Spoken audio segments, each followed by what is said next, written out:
জয় গুরু সবাই রে। তো আজকে আইসি পিঠা বানাইতে।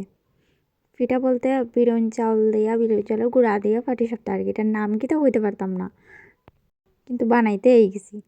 এটা জল দিয়া গুলি আনা ডাইরেক্ট গুঁড়ি কড়াইয়ের মধ্যে দিয়া আগুনের হিটে বিরন চাউলের গুঁড়াটা মানে আঠালো হয়ে যায় আর কি।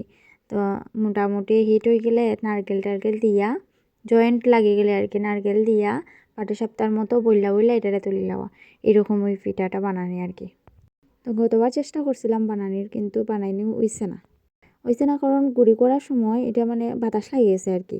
বিরিন চাউলের গুঁড়াটা আবার বাতাস লাগলে হয় না। তো তোমরা সবাই নিমন্ত্রণ আইও আমরা বাড়ি বিরিন চাউলের পিঠা খাওয়াত। বেশি বানাইছি না, কয়েকটা।